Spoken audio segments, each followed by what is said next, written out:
I am Dave Gold. I'm one of the Enlightrepreneurs founders and leaders. I'm here today with Rinny Orr, who's our, what's the latest title we've given you, Rinny? Do you remember? I don't know. Operation man? Operation? Yeah, Oracle of Operations. Yes, we gave something more cosmic than that. Everyone has cosmic titles here. So she is, by day, she's our COO, and by night, she's our Oracle of Operations. And I'm also here with Stacy Gunter, who is our Countess of Connectivity. Does that work? Yeah, good. Like it. Very good. And also Josh, who I will have Stacy introduce because Stacy's the one that brought him into our world. And we'll spend the next 45 minutes or so getting to meet a truly beautiful and remarkable and inspiring human being. And I would say that because the inspiration besides in what he's done is the fact that the more we are ourselves and all that means, the more we bring to the world. So that's my opening. The lawyer in me says that's my opening statement. So I'm done. I'll turn this over to Stacy. And why don't you talk about Josh and who he is and how he came to be with us today? Yeah. So Josh and I got to be friends when we were in college together at NC State. I think we took a Spanish class together and acted all kinds of ridiculous in it. Then we explored this church together, which both of us have freedom from at this point. We had freedom from a long time ago, but we had a really cool group of friends that got together every week and just kind of explored spirituality and like life. And I ended up having a couple of kids. And I just remember Josh, I just remember you coming over and being like, I'll drive to you. I'll come stay the night with you guys. And my husband and I would just have Josh come stay the night with us and talk until whatever time in the morning at the dining room table about all kinds of stuff. And I would, sneak off and go breastfeed the babies and then come back and be like, okay, what did I miss? Okay, what are we talking about? So much good stuff, really good stuff. And so it's really fun to be reconnected again. Josh, as you said, you've lived multiple lives since our last time to hang out. You've traveled the world. You created an amazing company, sold it for a bunch of money, started an urban farm in downtown Raleigh. I remember that apartment complex that you and that gang lived in. Gaggle of friends, wasn't literally a gang. Anyway, yeah. And then you're doing this make soil thing, right? I remember one thing that you said, and you may not remember this, but it's always stuck with me and you're still doing it. But we were sitting at my dining room table in Durham, and you said something about spiraling upward, about humanity spiraling upward. And I've never forgotten that. And it sticks with me. And you're still a part of that. You're still doing that. And it gives me great hope. So thank you so much for being here and bringing your regular, awesome human transcendence to be with us today. I'm going to turn it back over to Dave and you to just hash out the rest of this time together. Yeah. And Stacy, I'm going to because just what happened at the beginning that we just kind of clicked. When you're just raise your finger or tell me to shut up when you're ready to answer. Don't let me get lost in my voice here. Sure. So just because you and I have so much in common in terms of being either monks who are entrepreneurs or entrepreneurs who might be basically monks, I want you to establish your bona fides. I want you to establish your third dimensional bona fides in terms of what you've accomplished in this world, so that those who are skeptical that you can have a higher calling and still be successful can at least quiet voice in their heads. So let's start with that. Sure. So ever since I was a kid, I found myself starting businesses, and those are some funny stories. But I was mostly told my whole life that they were a distraction from my schoolwork. I should be doing fake work and pretend work and homework, and then one day I could get a job and one day I could. So anyways, I made little companies. My grades weren't that good actually, because I was always barely focusing on school and starting little companies along the way. And eventually one of them worked. And so before I graduated from college, I founded a company to fix public transit systems all over the world. And frankly, that just arose from the experience of standing around waiting for a bus and thinking, this is not a good use of time. And then I'd run back and play video games in my college apartment And I would see that technology had created like this virtual world, and people were chasing each other around online, and there were all these computer servers doing all this complicated stuff just so people could be entertained. And then I'd run back out to the bus stop and wait there for the bus, and it wouldn't come. I didn't ask you what year it is, because it sounds like you were ahead of your time here. Yeah, this was like 2002, something like that. Wow. Yeah. And it was. And so, GPS had just been demilitarized a few years earlier. The internet was just becoming interactive, and things were starting to move on it. And I just had this vision. This is kind of what happens to me. I'm almost assailed with visions of how to reorganize the Earth plane, how to reconfigure matter and energy down here. And I just saw that if we could get all the public transit systems, all of the buses and trains on the map and on our phones, there weren't even smartphones at this point, but I knew it was all coming, sort of, that we could really make a big impact and get more people riding the bus and more people out of cars, because you've got these big hunks of metal rolling down the street.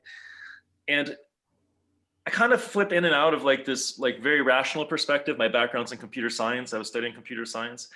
But then I'll have this sort of kind of mystical third eye experience in the middle of it. And so I would see very plainly that we had, taken the Earth and turned it into these giant buses, and they were kind of ugly and kind of smelly and kind of loud. And I just felt sorry for the planet. And I thought, hey, I'm going to help these buses out and get more riders on them. And this goes back to Stacy's comment. I sort of just see all of matter and energy configuring into increasingly meaningful and beautiful relationships. And that's what evolution and everything since the beginning of time is sort of doing. And I love playing a part in that. So I did that with fixing public transit systems. I got an award from the White House for doing that. Ultimately, within a few years, as soon as I got out of college, I got my university as the first customer. And then Harvard and Yale and Princeton were like the second, third, and fourth customers. And so, so the joke was, people would say, I went to Harvard, and I'd say, oh yeah, me too. I went there for a week and I left with, 300 grand or something, like it was like, this was just the way I was thinking and doing. And I remember losing a business plan competition one time because I hadn't turned in a balance sheet, because I still didn't really understand what the point of it was, and I couldn't fake my way through it. It felt low integrity. And I was too busy starting a company to write the business plans, to do this balance sheet. So I lost the business plan competition while I was closing, 6-figure deals with cities and universities all over the country. And then along the way, I decided I wanted to influence public health. I had family members who were sick with chronic diseases like diabetes and things like this. And I started asking the question of why are they sick? Felt I wasn't getting straight answers. And then found that people were eating poorly, weren't eating real food. And then I started asking the questions of what should the human eat, right? For greatest consciousness, greatest health. I was inspired by people like Gandhi, who, if you read his autobiography, My Experiments with Truth, which I wept when I read the title. I'd never met anybody who cared about truth in this sense to that extent. And I literally was weeping. And there's some bookstore on Hillsborough Street, Stacy, just a few blocks from NCSU. And I saw it on the shelf and I started weeping. Anyways, Gandhi's autobiography, it's half these grand, truly grand political, social experiments, and the other half is his diet and what he's eating that morning. Today I'm going to eat only lemons and only almonds and see what happens to my consciousness. And that was the first time I'd ever encountered somebody who really thought that, oh, the matter and energy that I'm consuming affects my consciousness and my body. And it sounded like the wildest idea at the time. But I decided, I'm going to learn how to grow food. I'm going to plant seeds. Then I realized the plants have to eat something. So I started, learned how to make compost. And I just kept going from there, synthesizing, and created this urban farm in downtown Raleigh with some friends. And then to cap it off, my most recent project, I realized that I would do for public transit the same thing that I did for public transit systems around the world. I would do it for composting and getting humans to literally create new earth together, new soil together. Yes. I think there's something poetic about that. So it's been a big life. So you got to stop me from rambling, because it's been a big life, and I've gone off to the monasteries in between and meditated a ton. So wherever you guys want to go with this conversation. Well, I wonder whether or not when financial success came, how old were you when you started to close these deals and started to make big bucks? 24. How did you respond to your abundance, to your financial abundance? I was initially very wary of it, because I was I'd been warned about these wealthy people who become superficial and unspiritual, and so I really made myself for the next 10 years, 6 years, 7 years. I made myself keep driving my 20-year-old Toyota. I was very suspicious of spending any of the money or keeping much of it even. And I had to go on a journey of actually realizing, look, money is just another form of energy, and it's okay. And who better to have some than a guy like you who wants to do good things with it? So I had to go on a real journey there. I hadn't ever been after the money. I'd just been after the experience of creating and synthesizing. It's just kind of automatic for me. I get these visions, and then they just want to be expressed, like an artist would paint a painting or something. I see, oh, let's fix the public transit systems of the world using GPS and internet and computers, and this is the way my mind works. So the money has been sort of a weird sidecar to all that, and I've increasingly become friends with it though, and I've got weird essays online. Like there's one called "The Money God Isn't Evil," and that's where I'm talking. My quip from that post is, "The money god isn't evil. It just needs more enlightened temple priests." Yeah. So Yeah. That reminds me, Josh, did you read like this woman, Jen Sincero, I think is her name? She wrote a book called You Are a Badass. No. And then she wrote this other book called You Are a Badass at Making Money. No. I mean, she just talks similarly, like how, like what's our relationship to finances? What's our relationship to money? And like a lot of us are told like, or feel maybe, or think undeservingly of it, or like, and it's so cool how you flip the script on that. And you're like, why not a guy like me? I can be semi-responsible with this. Like, let's do it. Yeah. It took me 15 years to fully flip the script, and maybe I still got some stuff in the subconscious to blow out. But I would say, and look at the spiritual figures that we're given to model ourselves after. They're all portrayed as being penniless, so it screws up a lot of people in the spiritual world. Yeah, like rejecting wealth even, right? Like Prince Siddhartha, like we were talking about that. My kids were talking about it last night. Like they said, oh mom, what, they had to write some article, they had to write a paper on him, and it said he could have been a king. And their teacher was saying, what kind of king could he have been? And we were like, benevolent. Like, we were trying to come up with words for like, who would he have been if he had been a king? What would that have looked like? Yeah. So this is interesting because, we talked a little bit earlier, we had kind of parallel paths, and the first guy accepted as a teacher said, if you just don't go about making money, you'll make all the money you want. So I kind of ran that experiment for a while. Like you did, you weren't setting out to making money. But then once the money comes in, what I've noticed in myself and in so many of the Enlightrepreneurs that we work with is their ambivalence towards money actually pushes abundance away. Yeah. So you could kind of fast forward or fast track your 15-year evolution. It's still mindful. Everyone's got to go through their own journey, right? You're not going to 12 years. Where have you, help others who are kind of coming to grips with their own abundance, who are afraid of losing their integrity? Just talk about that. Yeah. Sometimes I used to go around and give talks and be put on stage as an entrepreneur just to remind people that you can make money making the world a better place. Like I started to realize, like by hooking these public transit systems up to technology, by bringing them into the 21st century, they were literally not going to go out and spend $10 million on buses the next quarter that were then going to cost $300,000 a year to operate. Like with my own ingenuity and time, and that of my team, of course, we just helped the planet to become way more efficient. And so we were this benevolent force on the planet. And it's like, what if it's not a zero-sum game? What if this is really just a beautiful part of the process? And do I trust myself to do beautiful things with money? And if not me, who?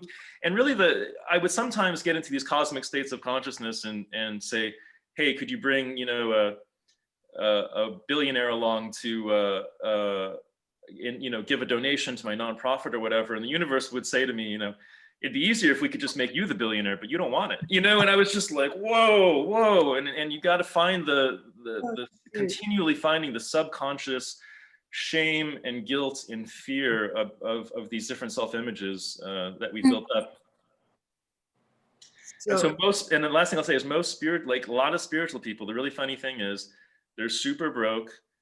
they make their vision boards and things like this, and they have their abundance meetings. But if we go and look into their subconscious, they really think that wealthy people are bad people. And actually, if we track them, they're speaking badly about wealth and wealthy people on a daily basis. So you add that up and you're going to stay broke. Yeah, and there's a way too that I've noted. I talked about. I had a previous business where I worked with. I call it radical spiritual entrepreneurs, and I worked with, and I realized that so many spiritual people took their poverty as a sign of spirituality. Yes.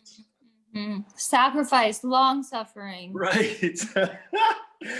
Sacrifice. And and in my meditative moments, it took me a long time to shake the sacrifice thing. That was because I grew up being shown that you're a really good person if you ended up on the cross one day with people spitting at you and killing you. And like, that was my image of a good person. It took me a while to say, whoa, whoa, whoa, you're going to get what you wish for if you keep aiming in that direction. So maybe we get a different idea of what a spiritual, balanced, cosmic force incarnated in the 21st century actually looks like. Yeah. So one of the things that I think, I'm sure you're a good bit younger, you're more contemporary of Stacy's than myself, but I'll still say, people our age, is you come to a point where you're no longer afraid of money corrupting you. So I want you to talk about how that feels in your own experience when you no longer feel, oh, I'm going to have to push wealth away because God knows what I'd do if I had it.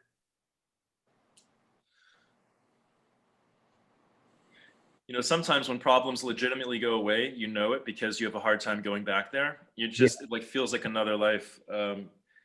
But yeah, there's no more guilt and shame about money. And you can't really take it with you. So it's just like you were saying earlier in our off-camera stuff, like have a good time down here, and play and use it to do beautiful things. And you can use money to do so many beautiful things. Actually it's easier to do more beautiful things if you have money than it is if you're just going around trying to be the most spiritual broke person at the potluck. So eventually it was just like, wait, what am I really fighting against here? So yeah. And even like the Make Soil project, like I did that as a nonprofit. I wanted the world to understand that it was a purely benevolent project with no ulterior motives. But then you run a nonprofit and you realize, wow, now I'm going around just like begging for money, and this is not fun either. And lo and behold, I cleared that blockage, and now we're being approached by governments around the world who are saying, look, we are struggling to keep organic matter out of landfills. You're part of the solution, and you cost a fraction of what it cost us to get these big organic dump trucks to go up and down the street hauling people's curbside bins. It's weird how fractal that is again, right? Like suddenly I go to try to make dirt in compost bins, and now I'm being approached by cities again to get big trucks off the street. It's like what I did when I was 23, and it's just kind of like, how is this happening all over again? So that's really funky in a metaphysical way, really, really interesting. But and suddenly it's like, wow, what if I had originally thought of Make Soil as a nonprofit. We'd show how above board we are by being broke. And now the abundance is coming, and cities are saying, we want to pour more resources into you because you have a chance of offering us a real solution to climate change and our landfill problems and healthier food and communities. And so I'm just like, wow, this is actually way more beautiful as a profitable nonprofit than it would have been as a begging bowl nonprofit. So a lot of our membership, our Commonwealth, and just people that are watching now and part of our groups feel ambivalent or divided in terms of their higher aspirations and their economic, needs or whatever. Yeah. And one thing I love about your story and about you is that they've come together in a way that they're mutually supportive rather than being a balancing act between the two. Yes. Yeah. So, I mean, there's a million questions I go with. You can just respond to that, or I could put a finer point on that. What you want to just talk about it? Because I think one is that maybe the first question I would ask you, and feel free to ignore it and go with what you're going to say before I kept talking, is that what advice can you give generally to people in terms of how they can rest into the totality of who they are rather than dividing these artificial distinctions between the spiritual and the mundane?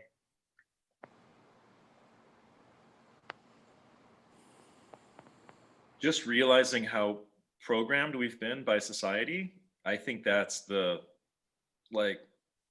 the mind, the subconscious, it's full of all this programming. It's somewhere along the way, you know, they were told that, that spirit and matter are separate.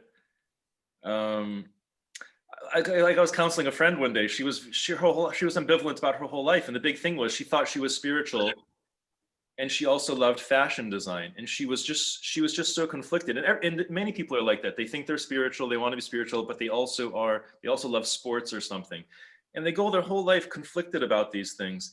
And it's like, well, wait a minute.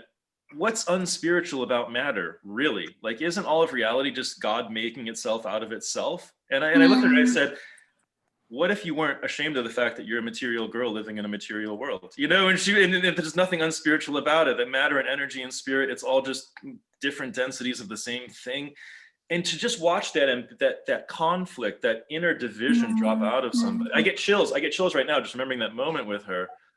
Oh, because now all your matter and energy and consciousness is no longer fighting itself, and it can go into alignment, and it's beautiful, and it's part of the human story. And so I realized one day that as much as I wanted I was going around, I was literally back in North Carolina, I was going around pretending I was broke at spiritual parties, and then going to business entrepreneur things for CEOs and pretending I wasn't spiritual and didn't care about the planet because they weren't into that thing. And then I go to the eco-friendly potluck, and I had to pretend I was, you know, neither spiritual nor wealthy, you know, and it was just bonkers, right? And so, guys, what are we doing to ourselves, you know? And so one day I just realized, like, no matter what I did, like, influence, whatever that means, you can be ashamed about influence as well. You have charisma, you look nice or whatever. People get ashamed of all these things. And one day I just realized, look, buddy, influence and wealth, they're in your vibration. Don't hate yourself. Don't fight yourself. You probably put in a lot of work in past lives to clean this up. Don't go backwards. And clear out the programming. And you can find, whether it's through hypnosis or whatever, you'll find moments where these programs took place, when your parents said something mean about a wealthy person who lived next door or something, and you find that they have their own programming, and they were really just lashing out emotionally. And it's not that money makes people a bad person. There's broke people hurting each other in poor neighborhoods right now. It's not really the money, but we'll get all confused about these things because we'll hear somebody say something bad, and we've been soaking up this programming since we were born. And so just to becoming more aware literally includes becoming more aware of that stuff. There's something that we've talked about. I think I posted something recently. Inauthenticity is exhausting.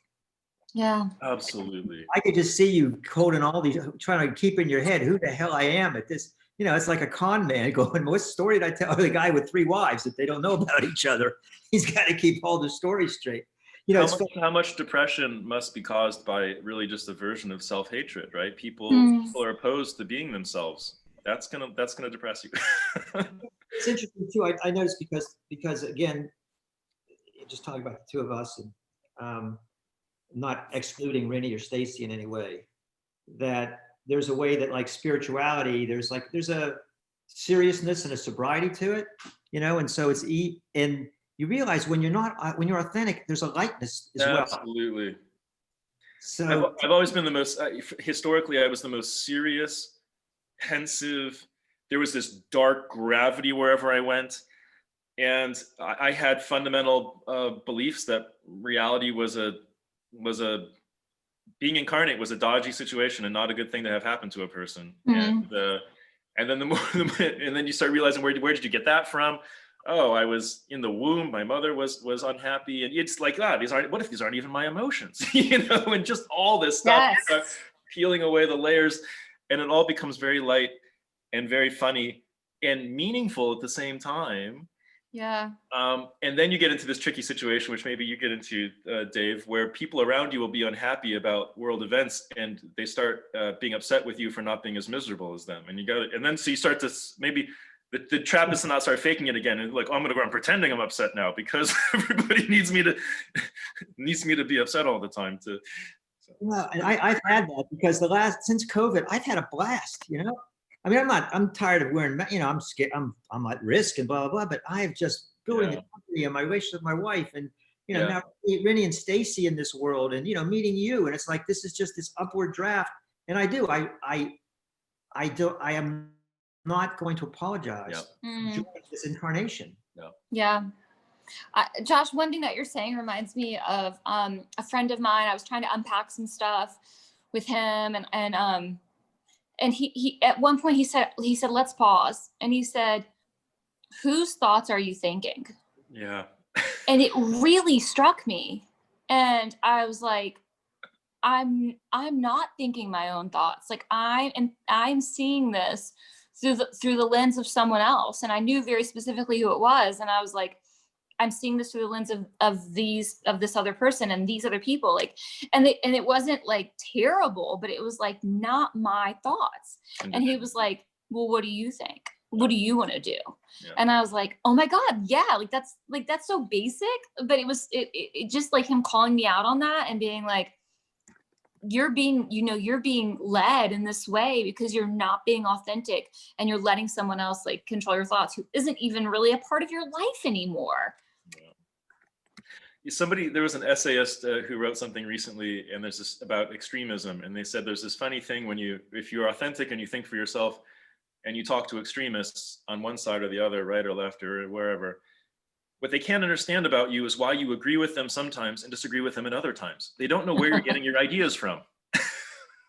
So threatening.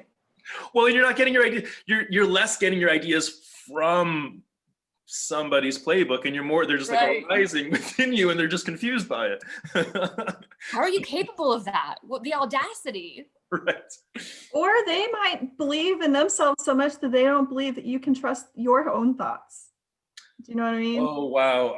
Yeah. Like they think that because they're usually right about everything, they're telling you what to think.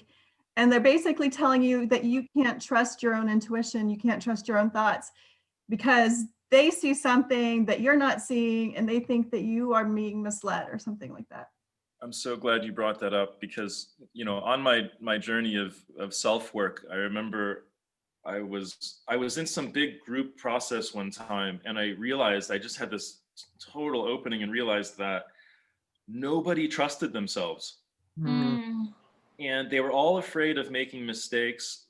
And therefore everybody was sort of engaged in this weird authoritarianism where like the authority of the crowd, of the person on TV, of the magazine cover, like of the parent, of the spouse, nobody trusted themselves. And it's true, you can make mistakes, you can mess up, and then you have nobody to blame except your own ignorance.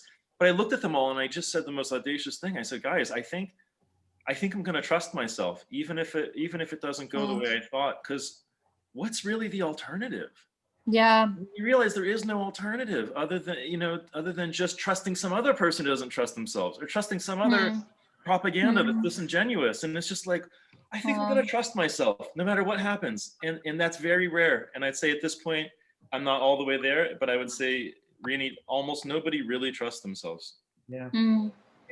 That is so beautiful. And it's so, I mean, when we'll talk, you and I think this isn't our last conversation, and we'll get into this because this is my journey. Literally my journey is stepping in my own power. And you talked about earlier with the money, that people are afraid, oh, if I get money, what do I do? If I get power, I'll abuse it. People are afraid of their power because they're afraid of themselves and they don't trust themselves. And I don't know if there's a question in that other than maybe you can respond how that's played out in your own experience. Yeah, absolutely. I've had those same fears. We've all been warned about this. But then look at like a domestic dispute. Look at two people locked in a tiny little house with the windows shut, gaslighting each other or manipulating each other. They're still abusing power. Their world has just shrunk into an awful little suburban hellhole. But like, you can't get away from the abuse of power if that's the pattern you're running by being broke. It doesn't get you away from it. So I had to disentangle a lot of these misperceptions that we've been told that somehow by avoiding wealth or influence or whatever, you're going to automatically be a moral person. No, like there's people causing trouble for themselves and each other and manipulating each other. I mean, honestly, most of our parents manipulated us at times without even meaning to. Like we just learned these tricks from each other. So it ends up, a lot of the journey is about disentangling, like the real situation is like to be crass, it's like a 256-bit situation, and we've got like a 4-bit answer to the situation, and then you just start, your resolution just gets more and more and you start disentangling things, and you're like, wait a minute, power is not evil. Like, evil is evil, if that's even a thing. You know, it's like, but power is not evil. And then power plus an open heart, intellect plus the open heart, you know, whatever you want to call it, all your chakras open, like, it's glorious. It's glorious. And don't shut one down. You know, there's people who for them, wealth is power, and that's evil. And there's other people who intelligence is power, and that's evil. And they walk around really suppressing their IQ because to them it would be evil if they were smarter. It's just all conditioning. So I'm done with it. I'm gonna, like you're saying, it's the long journey to just be yourself and have a good time. You're just a unique configuration of matter and energy and consciousness. You are the universe, realizing what it is, and don't, you know, and if you can drop the conditioning as much as possible, you just get to be caught and play your part in the upward trending spiral of matter, energy, and consciousness. So. And you're ripping off life. You are. I mean, think about who you were 10, 20 years ago. Think how much life would have been ripped off by not having the fullness of you. And you decided that you hung on to these old ideas about what it meant to be spiritual. Yeah. And at times I would see that I think the moment that I would die, I would suddenly see how I duped myself, you know, like how I'd really missed out. And I do that often. I think of myself on my deathbed and I just think, am I going to look back and say, yeah, like I really had the human experience this time that I wanted to have.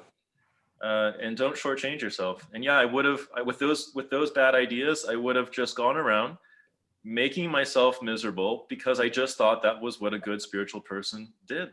And I find so much of the journey is about getting honest with yourself and realizing that you're mostly doing everything to yourself. Like, what am I doing to myself with the patterns, with these beliefs, with these thoughts, you know, with constricting? The metaphor is like, we're all walking around like this because we think this is what a human looks like. And we're afraid that if a human really looks like this, that we'll be evil somehow. So we're all kind of walking around like this, like, oh, am I a good person? You know, what are we doing to ourselves? So because I've got to put my hat on as the MC of a podcast for Enlightrepreneurs. Right. So I asked what your superpower is and at the beginning, and I promised I wouldn't ask you now, so I won't. At the same time, there's something that you have that's, in terms of your journey's impersonal. You know, it's metaphorical in a way. It's like a hero's journey, right? Everybody's walking, everybody has a similar path. And I would think for our viewers, it's something about recognizing what it is in themselves, you know, that is their higher calling or their higher self or their higher wisdom or something about them that they probably might be afraid of, might feel will get in the way of their ambitions and of their journey. So I guess the question I'm saying is how, and I throw this out to all four of us, and feel free, Rennie and Stacy as well, to pop in, is how can an individual recognize in themselves what it is that they may be squelching or hiding that really will unleash them, so when they have that deathbed moment, they don't look back and say, son of a bitch, I blew it. I'll start and say that this is where beautiful experiences, like peak experiences and moments of elevated consciousness, whether through meditation or whatever else, they're important because they remind you that there's other ways to be. And otherwise you forget that there's other ways to be. And so there's so many delightful, beautiful other ways to be other than what we're doing to ourselves. And then of course there's many books, modalities, teachers, it's life itself really, to help you transition to these other ways to be. And for me, I spent a lot of time yo-yoing, thinking that this was the way out of here. But eventually you're like, wait a minute, is it really healthy that I'm meditating, 4 hours a day? Like, I have legs and hands and arms and eyes. Why am I closing them all the time and sitting on them all the time? Am I sick? Like, do I not trust myself to not be sitting on my butt all the time with my eyes closed? So really beginning to realize that it doesn't need to be peak experiences out here. and then the crappy old earth experience over here, that there's you kind of infusing them over time and closing the gap, and then there's less and less separation, and that's I'm still working on it. I'm going to disabuse of that because you don't work on it. I mean, that makes it seem like there's a lack and there's a fullness. You're adding to it. Yeah, still embracing it, still adding to it. Absolutely. Yeah. Because there's just something, I get on my soapbox for a second. There's just something when I say I'm still in progress, there's a sense I'm lacking something in this moment. Totally, and I'm glad you caught that. And there's also a misimplication of efforting as well, because sometimes exactly you just got to stop doing what you're doing, actually. Stepping more fully into that, and, and that's such a beautiful place. Anyway, there was some other voice coming through that I like that. I was going to say, sometimes we have to be pushed though by circumstance. For my, in my case, I was working at a place for like almost 15 years.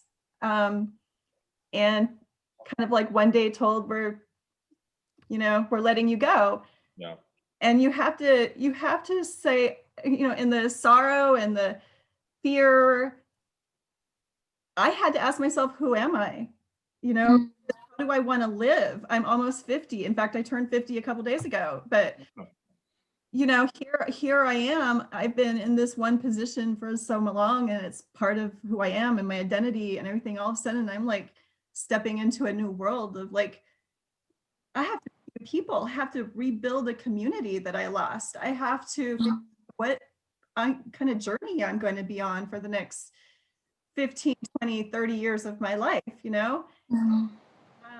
that was a push. It wasn't something I was seeking out and saying, hey, I've got to like change and grow and to a different direction in my life. I was like literally pushed out of the way, or I was pushed into the new way, So, I mean, it's really exciting, but that's also a very difficult position for, I think, a lot of people to be in.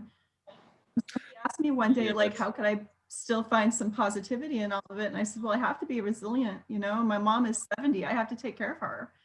I've got nieces and nephews. They look up to me, I can't just be wallowing in it. I just have to go with it, kind of step into that raging waters and see where I go and what happens. And, 6 months later, I'm in this amazing place with Dave and meeting someone like you, Josh, and the world is expanding in a way I never ever would have imagined. And it's sometimes it's just that push you didn't even know you needed or wanted, and then it feels like such a gift.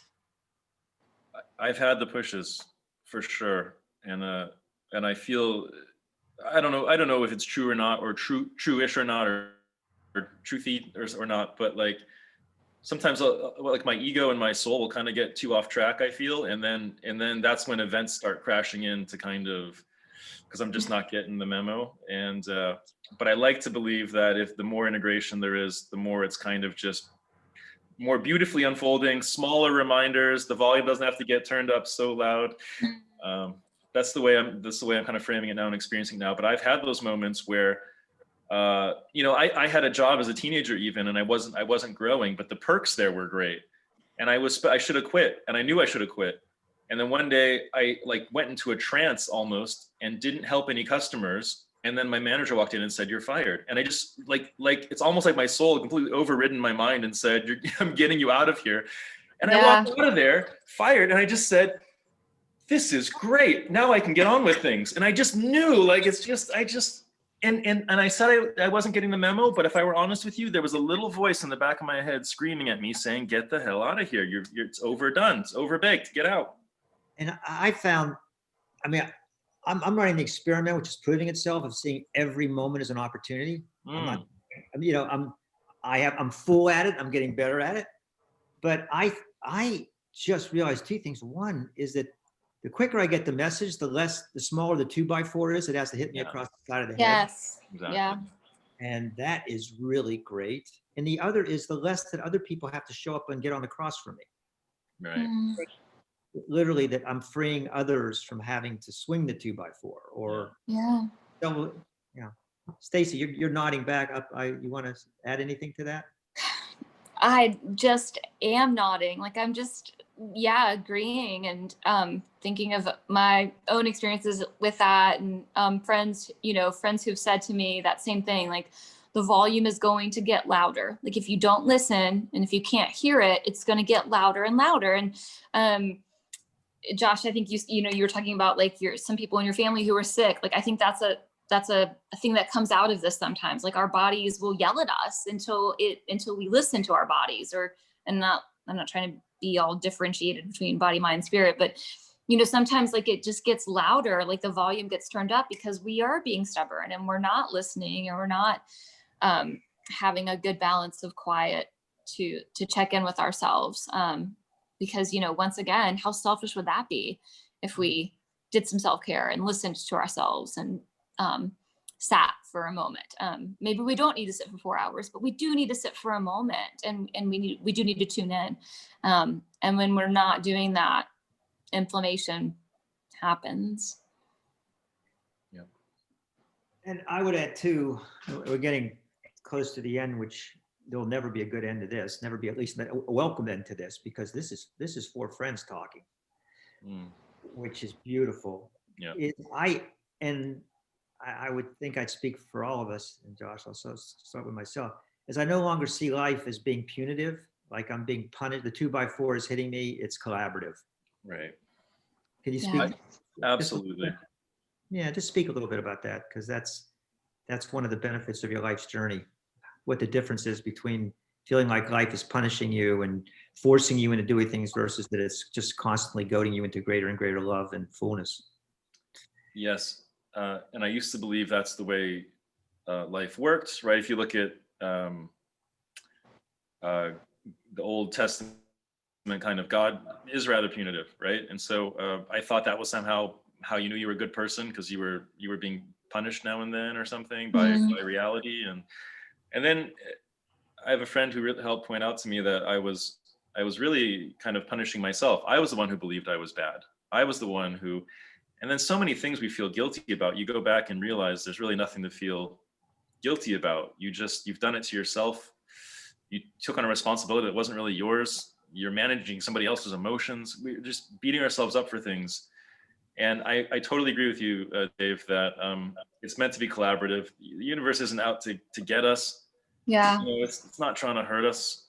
But if we believe that's what reality is, and we believe that's how we're going to be treated, or we even believe that's what a good life would look like and how a good person would live, we're going to see that show up. Well, I am just so grateful that there are models like you out there who have done, are on this journey and can actually speak from experience and not from faith. That we actually look back and say, something, this is the truth. The truth is that life is collaborative, and that requires living the life and having it prove itself to you. And I'm just grateful for that journey that you're on, and that having you in our lives, and that you shared it with our people here too. Yeah. Absolutely. It was effortless. It was fun. It was really great to be here with you guys. It's hard to get off. It's hard to stop. We're actually going to push We'll see you tomorrow. Oh, that's right. We'll actually log off here and invite people. If people want more, we have our Commonwealth group. Stacy, you want to say a little bit about that?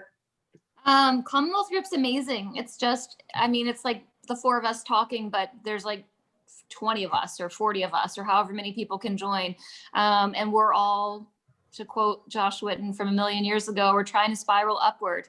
We're, evaluating our business and professional models alongside our spiritual life, child raising, walking our dog models. We're really willing to show up and do some work and set some goals, do some evaluations, but, also really like talk about our hearts and talk about our souls and our spirits and these weird messages we've gotten, and how do we unlearn some of that to create a new frontier, and just realizing how important that is for us to do that, because why not? We're down here, we might as well have a good time. So it's a great group of people. We have free passes. If anybody wants to join, leave us a message, DM, whatever, like just get in touch with me or anyone and tell me you need a guest pass, and you can come hang out with us for free for a couple weeks. Josh's going to chat with us a little bit tomorrow, and then we meet in a big group and we meet in small groups, and we just kind of try to press in and evaluate some of these questions. And what they mean for our business. How we monetize them, which is not a crime. We can monetize that spiritual wisdom. That is not against the law. And Rini, if people want more information about the Commonwealth, how can they find out more, get a guest pass? Just leave us a message through Facebook and we'll be in touch with them. Right. We'll We have send them the link. Very good. All right, everyone. So thanks a lot. And you guys stay on. And again, Josh, it's been great. Thanks for having me. All right. Thank you. Thank you.